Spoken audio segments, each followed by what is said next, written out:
झालं का जेलला गेल्यासारखं Kajal selfie point नाही बाहेर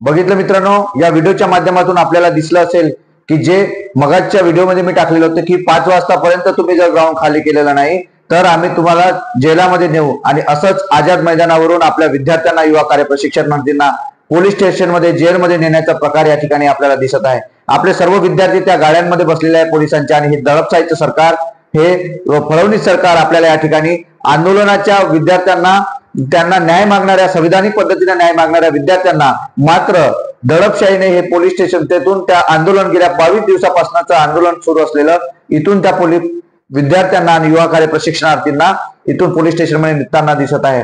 कोणताही मंत्री किंवा कोणताही आमदार आता त्या ठिकाणी बोलताना आपल्याला दिसत नाही आहे। आपल्याला माहिती आहे विरोधकातले जे आमदार आहेत, नाना पटोले, जयंत पाटील असेल किंवा अंबासाहेब दानवे असेल, असे कितीतरी आमदार जे आहेत ते त्यांनी आतापर्यंत बाजू मांडल्यात, परंतु सोमवारी जे मांडणारी बाजू आहे, ज्याच्यावर आपण आशा लावून ठेवलेलं होतो, त्या आशेवरती मात्र पाणी फिरलेलं आहे। अजूनपर्यंत आज दिवसभरामध्ये आपला मुद्दा कोणीही मांडलेला नाही, म्हणजे नेमकं विषय काय झाला हे अजूनपर्यंत आपल्याला कळलं नाही। विद्यार्थी मित्रांनो, आपण मात्र सर्व विद्यार्थी, हे सर्व विद्यार्थी कानाकोपऱ्यातून आपण पुन्हा मुंबईला आलेलो आहोत, आणि 17 तारखेनंतर पुन्हा 24 तारखेला जे आंदोलन आपण पेटवणार होतो, आणि विद्यार्थी सर्व आक्रमक झालेले होते, तो संपूर्ण रोष आपण मगाशी 4 वाजता ते 3 वाजताच्या दरम्यान आपण बघितलेला आहे।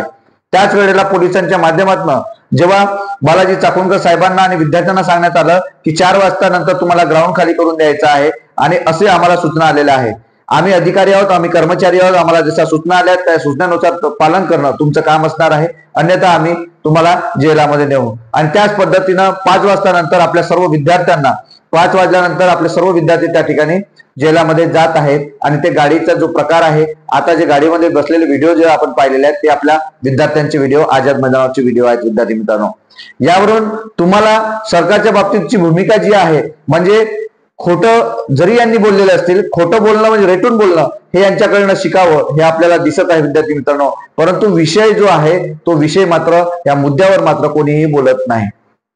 फडणवीस साहेबांनी सांगितलं की आपलं जे आहे ते 11 महिन्याचा जरी कार्यकाळ वाढलेला असेल, यानंतर कोणताही कार्यकाळ वाढणार नाही। अजित पवार साहेबांनीही स्पष्टीकरण केलेलं आहे, परंतु नाना पटोले यांनी जेव्हा सोमवारी त्यांचे व्हिडिओ, तुमचे व्हिडिओ जे आहेत, तुम्ही जिथं बोलायला गेले, ज्या सभेमध्ये बोललेत, ज्या पत्रकार परिषदेमध्ये लोढा साहेब सुद्धा बोललेत, हे संपूर्ण व्हिडिओ माझ्याकडे आहे। त्या युवा कार्य प्रशिक्षणार्थींनी आझाद मैदानाला मी भेट द्यायला गेलो, त्यावेळेला जेव्हा त्यांनी दिलं ते व्हिडिओ मी तुम्हाला दाखवणार आहे। असं जे सोमवारच्या बद्दल ते बोलले होते, परंतु आज आपण दिवसभर वाट पाहिली, परंतु आपला विषय कोणीही विधानसभेमध्ये काढलेला नाही। यावरून आपल्याला काय वाटतं विद्यार्थी मित्रांनो, हे सुद्धा तुम्ही लक्षात घ्या, आणि तुमचं यावरती मत काय आहे हे नक्की सांगा। सरकारबद्दलचं मत तुमचं काय आहे नक्कीच कमेंट बॉक्समध्ये विद्यार्थी मित्रांनो कळवा, आणि अशाच अपडेट करता आपल्या चॅनलला सबस्क्राईब करा। धन्यवाद।